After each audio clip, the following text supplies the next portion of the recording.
Tatou ia Faamene o Sauniga Lotu le Paia Saumuelu le Kanesia. O MANATU-AUTU lauti. O no ua mau fo Ifoga o le lofa ma le anga le lei o le Atua. O le nei, o tatou o lia mai o le nei tai au fau le avanoa whaauro. Wawina mai e le Atua i tatou i ala i loa tatou soifua. I lana pule FAITAU, tatou te FAITAU langa whatasi i a te ia. Le mea lea si fofonga o le tai au fau ma Samoa. O Maia, tu whatasi o tatou lima. Tatou patia le lofa ma le anga le lei o le Atua. O Maia, tatou Tapua'i atu i le Atua.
Ia alalanga i le lalolangi uma. Ia o tau au na atu i li ma le fia. O Maia, o tau i ona luma ma le alanga fia. Te talo rea nganga Paia. Le tualo mātou tupu silisili e se. O oe o le tupu le langi ma le lalolangi nei. Mātou te whawhitai alo alofa ma lo wanga le lei a te i mātou. Ia vi ia la mo fio. Ia la lo alofa tu noa.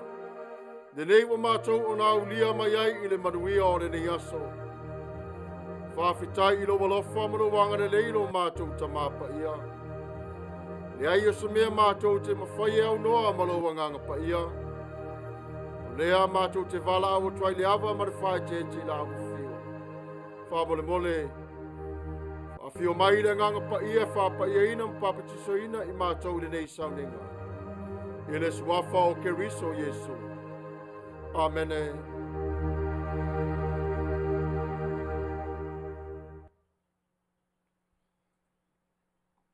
Tatou vivi atu i le tua i le pese ua Saunia.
wina o whatuatuanga wha apostolo, inga ngana wha Samoa, inga ngana wha Peritania. Ua o whatuatua I le atua le tama, o le e ona le malosi umalava, o le na whaia le langi ma le lalo langi, o whatuatua fo I a Yesu Keriso lo na alo e tō tasi o lo tātou wali. O le na whanau e le anganga Paia, na whanau mai a Maria le taupou. O le na puapua ngā tia I le pule o ponti o Pilato, sa whasata reina, sa maleu, sa tanumia, no o ifo I seoli, o le asa tolu na toe tu mai ai na ye uoti. Na fioa I le langi, o lo wanofo o ia I le tu tāmatau o le atua le tamā. O le e ona le malosi malava. O le atoea fio mai o ia e whamasino I e ola atoa mai uoti. Ua o whatuatua I le nganga Paia. Ua o whatuatua I le kāle sia Paia e au fiai no oma. Ile male mafutanga o le au Paia. Male whamangaloina o ansala. Male toi o le mai o le tina o le tangata. Ile male ola e Tuavao. Amene. United Church of Christ, statement of faith in the form of a doxology. We believe in you, O God, eternal Spirit, God of our Savior Jesus Christ and our God. And to your deeds we testify. You call the worlds into being, create persons in your own image, and set before each one the ways of life and death. You seek in holy love to save all people from aimlessness and sin. You judge people and nations by your righteous will declare through prophets and apostles. In Jesus Christ, the man of Nazareth, our crucified and risen Savior, you have come to us and shared our common lot, conquering sin and death, and reconciling the world to yourself. You bestow upon us your Holy Spirit, creating and renewing the Church of Jesus Christ, binding in covenant faithful people of all ages, tongues, and races. You call us into your church to accept the cost and joy of discipleship, to be your servants in the service of others, to proclaim the gospel to all the world, and resist the powers of evil, to share in Christ's baptism, and eat at his table, to join him in his passion and victory. You promise to all who trust you forgiveness of sins and fullness of grace, courage in the struggles for justice and peace, your presence in trial and rejoicing, and eternal life in your realm, which has no end. Blessing and honor, glory and power be unto you. Amen. Tatou te talo. Whawhitai lava le atua lo mātou tamā. Whawhitai ilo walofa tu noa e afua mai I a Yesu Keriso lo mātou ali I malo mātou whaola. Le nei wa mātou mawai o se mafutanga sili malawa ngang Paia. A wale awina mai o le moni ma le whamaoni ma le atuanga o le tala lelei o le malo e Tuavao. Mātou te vi iala wa fio I le nei tai au fau. E o ilawa I te tupu a popo ngā ma whaingatā. Ai te leo tu ua I mātou. Olo e whātasi mai pēr ia te mātou ono olo wanga lelei. Wala whai mai ilo a inga leli ie. E vi iala wa fio ono lo walofa ma lo wanga lelei.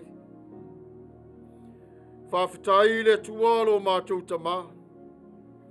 We e whaonga ina o I mātou o tangata I le ato atoa ma le angawā. E momoli lo whina ngalo lo mātou tamā I le tu ma le tu ma le tu. Whawhitai wala whai mai ma le fumaisi I whawhonga o le tai au fau ma Samoa. Ma le nanolangi a toi lau whanunga le lei. Mātou te tatalo. Whawhitai tele lava ilo walofa muti muti vale. O mea e ai whawhangai nai o mātou ni anganga. O mea ai whaare tino e tausi ai lo mātou malos. Whawhitai ilo walofa. Whawhitai le anga le lei. I loa au ma wholaro mātou tamapa ia. Ioe le li ie. Nene yasu a to whaina e la wa fio. Mātou te whātasi atuai ma la wa fio i le Tapua'i. Ao le aso mātou te FAITAU ina i o mātou nei loto manganga. E Faamanatuga ai le li ie le maliu o Yesu i lunga o le sātaulo. Ia vea le mapine whaamau e tau ave i mātou i le ni aso Faamanatuga ai. A i o mātou manatu i aso umalawa o te toi o lo mātou ni ola. Le li ie whawhitai le vaai whale nganga wa e fuai. Le Lagona ma le mautinoa le li ie o la wa fio. Oro e musu pe lava i te tonu i ate i mātou. Ia vi ia lava oe e whaavavau lava. Le tualo mātou tamapa ia. Whawhitai i la wa fio i le poto mai langa vaa ma le tomai wa e fuai. O tā leni ese lo mātou tamapa ia. O mea alofa whale nganga mai i la wa fio.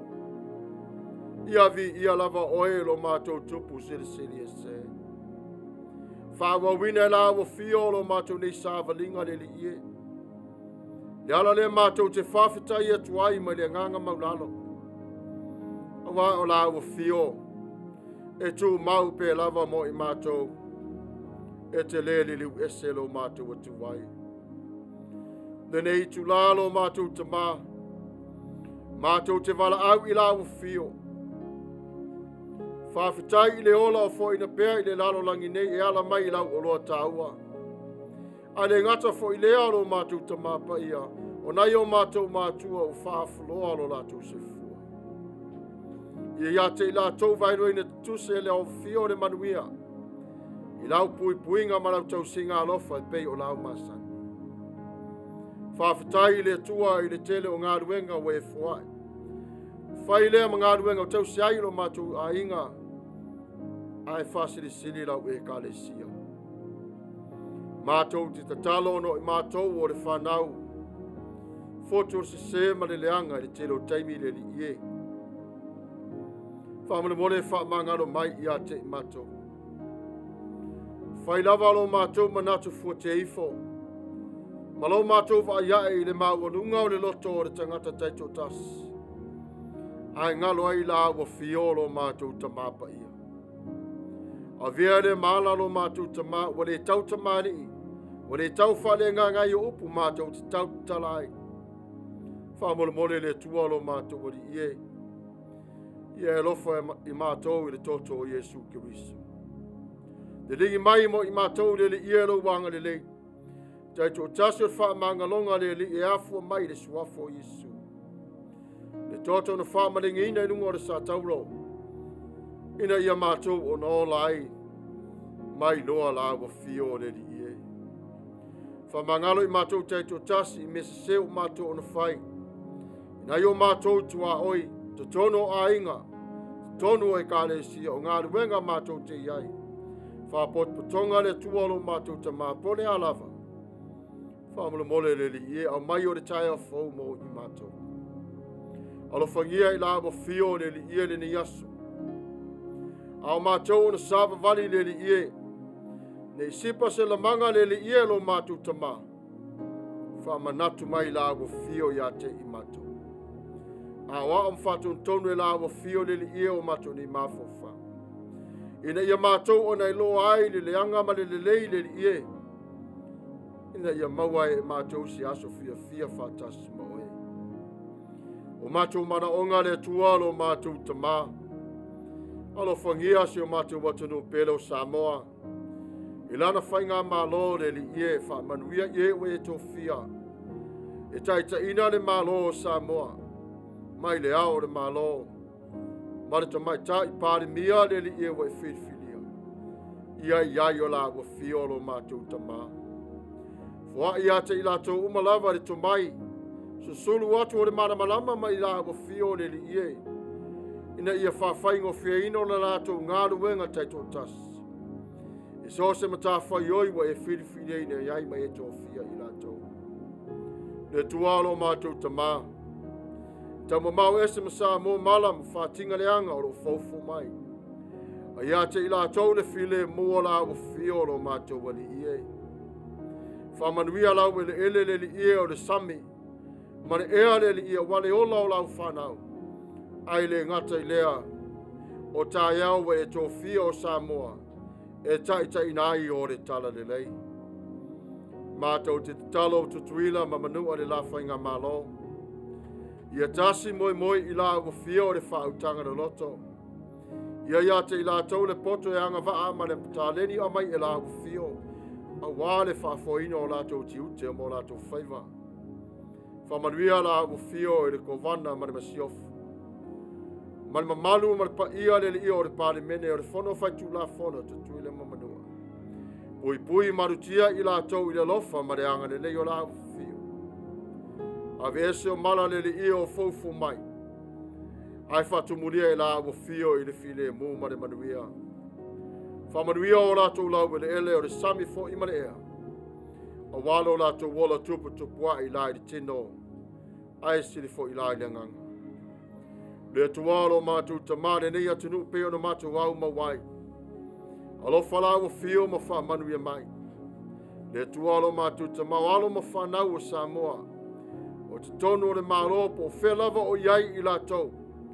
Ia e alofa ngia i lātou mo lātou ainga. Fua ia te i lātou le mātāla le li ie. Ma le puinga mautu mai ia te oe le li ie. Ina ia mwhaia i lātou o na whātau na wina o lātou whaa mui moi. Whaaftai mo fo mai o e fo mai a te i mātou. Whasoi nai o le poto ma le ata mai lawa fio.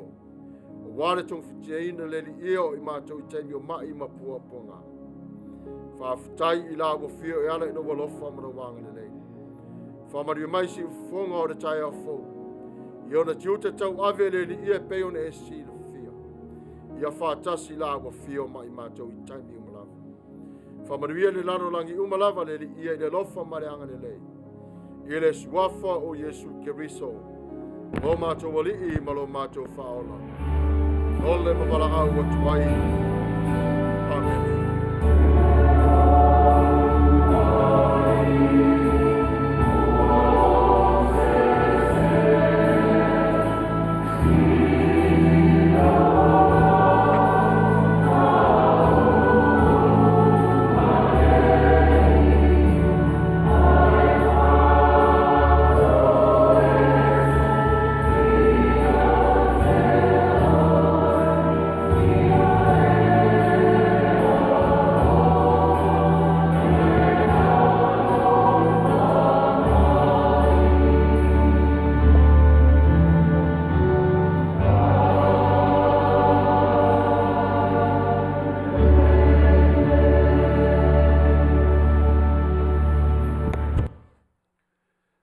Tatou vivi atu i le atua i le pese o Saunia.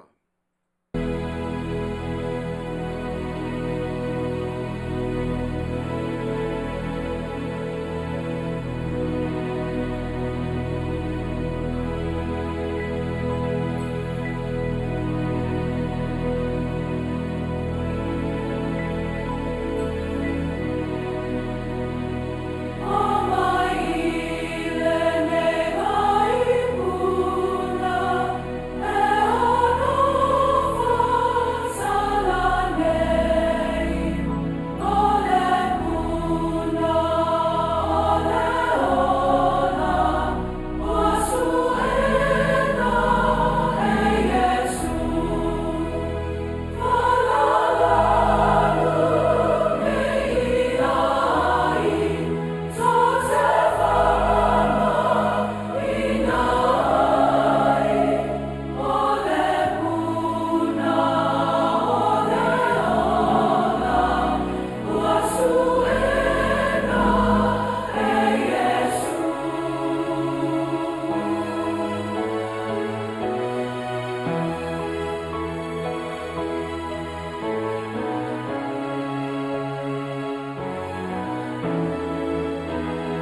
Fionga Paia le Atua, Ngangana Fa Peritania, Ngangana Fa Samoa.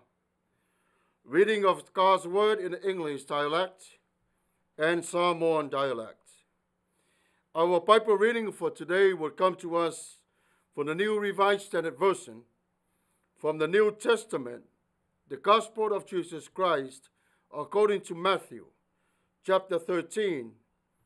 The reading is going from verse 1 to verse 17, but we're only going to read the verse 16 and 17 for the theme of what today is all. Let us hear the word of God. But blessed are your eyes, for they see, and your ears, for they hear. Truly I tell you, many prophets and righteous people long to see what you see, but did not see it, and to hear what you hear, but did not hear it. Faitau wina wa Fionga Paia le Atua maningangana fa Samoa, o le tala leleia Yesu Keriso le TUSI e Mataio, mai le mata Faasifo ma le tolu. O la o faitau wina na o le fai po se folu ma le ono, ma le se folu ma le fitu, a wā le matua o le nei taiao. O Fionga Paia le Atua, amu ia o tō mata, a wā ua Vaai, ma ua whaalonga o tō talinga. A wai moni, o te whai atu ia te o tō. E tō a tele perfeta ma tangata ami o tonu, sa nau i le fia i loa o mea ua o tō Vaai iai. Aile i loa, na la tō fia whaalonga fo i mea ua o tō whaalonga iai. Aile i whaalonga i lava. Whamaria mai o le tua i le whaitawina o ana Fionga Paia, Maia tu mau pe lava o lona viinga e whaavavau lava. Amene. O le matua o le ni aso e whapea, Vaai malangona leo Omaia o Suiga fou o le atua. Vaai malangona leo Omaia o Suiga fou o le atua. I le TUSI le nei a Mataio, ai masa lava te tonu o le matapa sa folo ma le tolu. E fitu FAITAU tāua o lo tala no iai le tustala. A le ono la o nei FAITAU o lo iai se whaapunga e whapea o le malo o le atua e pei. O le malo o le atua e pei. E iai o le amatanga o le tala, o na iai lea ma le sootanga o le tala ina ia manino ai i le whaafunga anga ma le mori mau o le tangata soifu. Ai o ngā ruenga le nā Yesu sa ia whatalai atua i le tō tele o tangata. E a fua mai te tonu o le FAITAU. Ina watu ua e le li whaola. Le sunako. Sa iei le whetena inga whapea i ate ia e le o ia lava o le Mesia. A fua mai loa ma le Mataupu lea. Ina ia i loa ai e le tō tele o tangata. O le vaenga fau lea o le langi wa o mai. A le TUSI fo i lea a Mataio, e le o tāua i e Mataio, le mālo o le tua. Wana o le mālo o le langi. A o le tō tele fo i o i lātou, ua poto mai ma ua whaalongolongo i a Yesu Keriso, e ala i ana awa onga. Le motu leo tangata tō tele ma le auso. Ai o le tāua i o le mau o le ni aso, ina ia awa ni white ngai o vaina i a lua, o le mālo o le tua, ma le mālo o le langi. Ai o le vaenga o le manatu i ai le TUSI o le ni aso, o le mālo o le langi. Ioi, o le fina ngalo le nā o Yesu na ia manao ai, ina ia i loa e le tangata Tapua'i, ia Vaai i ngā ruenga o le mālo o le langi, ma ia langona fo i o ngā ruenga, o le whaali tino mai e le atua i le tangata soifua. Aru telo taimi. Ele i malama lama le tō telo tangata i awa onga le li whaola. E le taimi e tu ina atu e Yesu i ate i la tau le FAITAU, o na o lea. Ai o le nganga sa ia Yesu, ina ia mafau fau le tangata, ma Vaai malona i loa, i le au ngā o le o atu, i ate i lātou. O le mālo le langi, Wana o Mataio lava e mori mawai. Ma lo le tua, o lo ta ua e tonu. Luka, Ioane, Mareko. Ina le awane fetete na iai o le tātou Vaai i le muli atu, i le ta iala o le ni yasa marona fuafuaina. Ai wha mai, o le atare na o le Vaai o le whaalonga o le tangata. Ele o le Vaai atu fo ia i mea o lo tupu ma Vaai ai. A o le Vaai o le tangata e te tonu i a te ia. O le mamao le na o le Vaai e Yesu, na mana o tangata ina ia Vaai a te i lato. Ina ia langone e le tangata le upua le atua o le asu sulu pe te tonu i a te ia. E se le matango fio le ni asu. Le ai lava se tasi nadu sa ili Yesu. Le ai se tasi. Anga sala uma le lanolangi. Ana o le atua na ia sa ili le tangata. Tali le tangata. We are only just the responders. God was a seeker. Au nei asu. Wo ia te tātou le mafutanga o tātou I loa le lii. Wa tātou sa ili atu lo I le atua e ala I lona malo. Afe mai vaenga uma nei o le malo e lua e pule lava le atua I le malo le langi ma le malo o le atua. Na tātou mafofau lea pe aisea o fe mai Yesu ia te tātou o le malo o le langi e pei o le tangata o lulu saito. A le sa ili ai te tonu o vavenga nei o paraposi o talano I ai le lifa o le whapea. Ona o te tonu o le malo o le langi e iai le nganga e iai fo'i ma le tangata ola. O lona winga e iai le tangata o wha o le tia o ma le tangata o lo tau sa ili pe lava mo sona le lei I le li. O lo iai fo'i o whata o tōru tara no ai le li e whapea e le au ngā ia te oe le whai whatoanga ona e se ia haa o le vau. Ona e te se ia e sea ma e se ia tuai ma tangata o lo ola I te tono le larulangi. Ai whai mai e tu I le au angeru lātou te whaia o le ngā ruenga. Lātou te ave ese o le saito ma le titania. Ai whai mai e su tu oi pere saito ma le titania e ola whatas se ia o I le aso o le li. Nāna winga o le nei.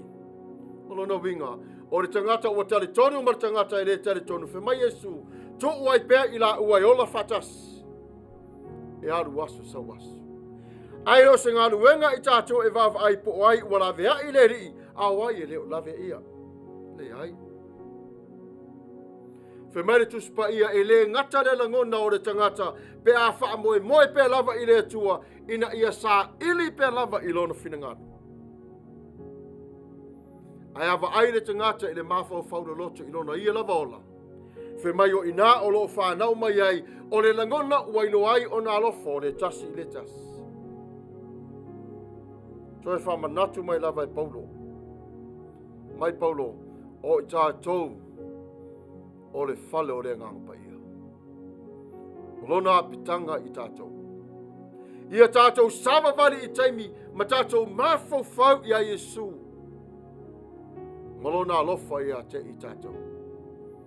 Whape whio na tātou maua le ola e whaavavau. Na tā pena ina I tātou e le tua. I ala I a Yesu Kiriso. Le ala le nai le se tasi e ang sala na sa ili le li le ai na sa ili mai le tua ia I tātou ai tali I tātou ia tātou mafo fau ma manatu-autu ai se a ua whetala iai le li whaola I nei whātaoto ai le malamalama iai le tōtele ina ia whāpupula ina ai o le mata o le tangata ua leiloa po ua pongsa ina ia tai ai o le tangata I lana vai te toa I le tua. Mai loa ma moli mau ai o Yesu. Mai Yesu na. Toi tala noa lava le na whaia le lurino saito. Wa fesilia tu iai le ana le whanua. Na eri le mea o tupu I le whatoanga. Whamai o na tali na ourulu wina saito umoe ai sau sa tani malulu o saito le anga. Mai lo Yesu. O le ala monu lava de nā o rona sau. O aile lulu saito tangata to o lua lo tala no ia Yesu. O ia ma oe. O Yesu na fio mai le lalo langi nei. E lulu wina o le saito le nei. I lea ele ele ma lea ele ele ma lea ele ele ma lea ele ele. Ai sausa tani. Ma ave ese o le fatu o le tala le lei. Wa pa u watu lea ele ele ma lea ele ele ma lea ele ele. Fe mai wa ai e manu. Ma ua latu ave ese mai o le tala le lei mai le tangata le winga na. O Faamanino mai e Yesu. E tele lava ele ele. O ele ele iai le pala pala o lalo iai o le papa. Ele mawhai o na ola e fo i o le la au. Ele mawhai o na a. O na solo te tonu o le maa. O malo maa. Le mawhai e se tasi o na ola. O le fatu le nā re tangata. O lo fatu salia e Yesu. E vai vai o na fafo a te tonu o malo pei o le maa. O le sao i ai le a o le tala le lei. Ma ua mate la ina ina ua fela. Ai o le mea lo fosili wa au mai e le atua ia i tatou. O le tāpena ina o lauva ai ma lau Lagona. I le nei aso i le tue tepa taula i a Yesu i ona puapo ngā mawhainta. O le tari o le mālo o le langi ma le mālo o le atua o na o Yesu Kiriso. Ai talo sio i tatou. Mo tatou va aia ma ua tatou Lagona o le mea. Niso la o perfeta salatu tamu fai sa o ia te ila tau leuti. Na fasi o tia ila tau. Le mea lea si ufonga o le tae a ue. Le a inga pele o le tua. E alofa le tua ia te oe. E alofa le tua ia te oe. Na te leo tu la fua ia te oe. Ai olo fa tasi ia te oe. See and hear God's coming revolution. See and hear God's coming revolution. In chapter 13, there are 7 parables that Jesus laid out for all of us to understand. And 6 of them, it started with these words like this: the kingdom of heaven is like. The kingdom of heaven is like. It's not a metaphor, it's a simile. Because if we think about what metaphor says, it's just like we're just telling the story without words. But it is the simile, which is something that is going to come right along on the side of it. So what Jesus was saying is, let me point you this way and listen what is coming from it. It's talking about life that is very precious to God. See, when Jesus left the synagogue and began to teach outdoors, a lot of people didn't know about what he was saying. A lot of people confused. But perhaps Jesus already know and he made connection with his people, because parables, it's hard to understand nowadays. The word parables is 48 that is mentioned in all Gospels. Especially John doesn't say nothing about parables. But I just want to be assured to you that he is talking about the kingdom of heaven. It's on earth. Luke and Mark talking about the kingdom of God. These two is similar. Yes, it's ruled by God. But also, why is kingdom of heaven is on earth? Jesus says the kingdom of heaven is at hand. And Matthew continued to lead us to what Jesus was saying. This is how our lives should be, and how the understanding of Christ inputs in us, implant in us, and rivet in us so we can understand his nature. The kingdom of heaven is very, very precious to Jesus. And Matthew continued to say the image of seeing, which is understanding what is inside of the person, to see inside of you. See it for yourself. And to feel and to hear and to witness what is coming along on the side of you.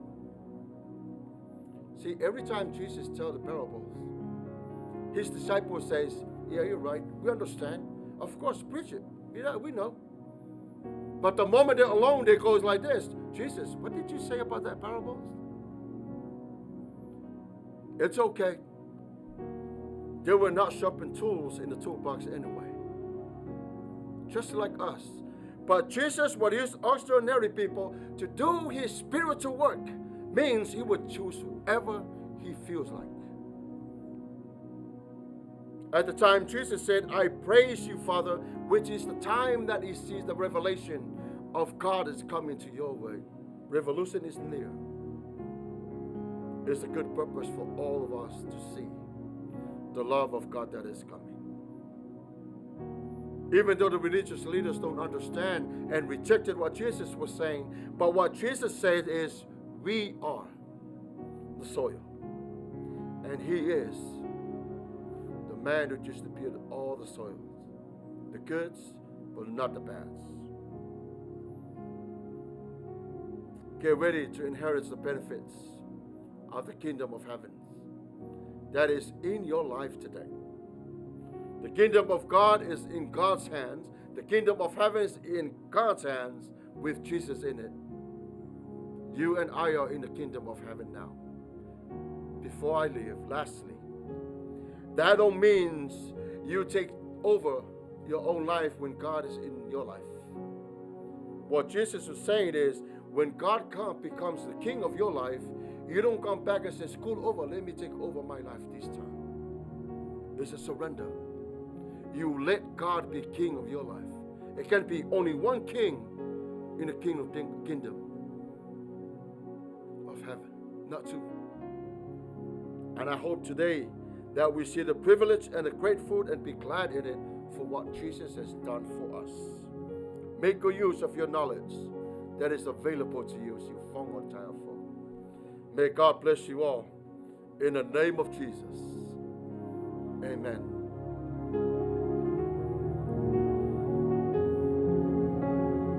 May God himself, the God of peace, sanctify you through and through. May your whole body, soul, and spirit be kept blameless at the coming of our Lord Jesus Christ.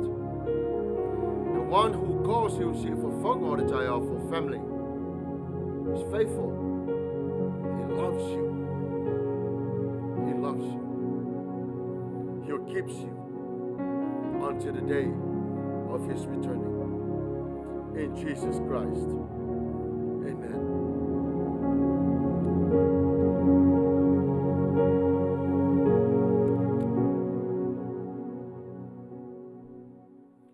Tatou vivi atu i le tua i le pese u Sauniga.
Vaai malangona leo Omaia suinga fou le atua o le FAITAU na laungaina le sunga le FAITAU le nei aso. Faimata iala i lo Tapua'i ma lo malu a se FAITAU fo i e taita iaita tu le nei vai aso. O le nei lavaso sa o atofa o le aso sa o le Faamanatuga o le maliu ma le tuetu manu malolo Tapua'i o le aso sa o le Faamanatuga. Ia e whaiolo leo e whaimasui o le potu whaasalau nei sunga le FAITAU Samuelu. Ia, mana ngā ruenga wha ngā solo le vaiaso o le lotu e a Mataio ngā ruenga wha le tio i vaiaso taitasi. Mātu wha peatu lea, ia, o i lavau mwhai ono tātou Tapua'i whaatasi le nei tae au. Ia vi ia le lofa maleanga le leo le atua o le afui le upu o ta penaina lan au auna. Ia tātou ave le na iuta. Tātou o ma tātou le nei vai aso. Tātou te iloa, tātou Vaai, ma i o tātou Lagona suinga fou le atua. I lo tū soifua ma so matawola. Manuia tele, le nei aso sa o le Faamanatuga i Amerika ma ona territory uma. Wa o ana nafi, ia na whianga iai le atu Samoa. Ia manisi vaenga o le lalorangi o lo whapea o no pia iai o tātou Tagata a o le asola vaia. Ia le lava ua tātou anga iatu, ia ma tātou iai le nei aso sa tāua i le soifua o le Tagata Kerisiano. Ia, sa mātou tala le mātou te whapai atuai Samoa, Manuia tele, le nā vai aso o whaamalu mai i FAITAU mga ruenga. Sili fo i ona whaftai i lau sunga i FAITAU Samuelu ia tu maupea le fia sa ili ana fionga ia e tautua i nai le nei vaenga o le tio a mai ar matu Tapua'i ma Tapua'i whaifatasi ia ona matuanga ia tu le Sauniga tele i nei le tifuru le tae au ai iai le matu tofi salo e po sila fia le sunga le FAITAU le tatu tofi le nei aso ia o le sunga le FAITAU malolo pensione ia o sunga ia Toni Manatala Toni na otala ia mai le kalisia i Las Vegas ia o le amwhai on matu Tapua'i whaatasi i le tula se fulu i le tae au nei ia Manuia tele lau sunga i le FAITAU Samuelu ia sang whaatumu pe le tua le fia ma le lautu ia whaongai nai ia lau sunga i tonu o le tatu potu whaasalau nei Manuia tele le nā vai aso o Yesu. Amen. Tātou whai u le talo. Whaftaia la wa fiolo mātou ta mapa ia le nei lava i tu la. O tau mai mare manuia o le mātou nei wha moe moenga le nei aso. O mai o le Sauniga lau whanau. Au la mātou saiva vari atu le ie. Ono le loto fia vivi i pe lava i la wa fio i le loto tele. Mafuta mai la wa fio mai mātou le nei lava i tu la. Se fofonga o le se fofonga pele i la wa fio le li ie po fe lava o iai o i la tau. Ia e langona o la tau leo le nei lava i tu la. I le suafa o ke riso Yesu. Lo mātou wali i malo mātou whao. Amen.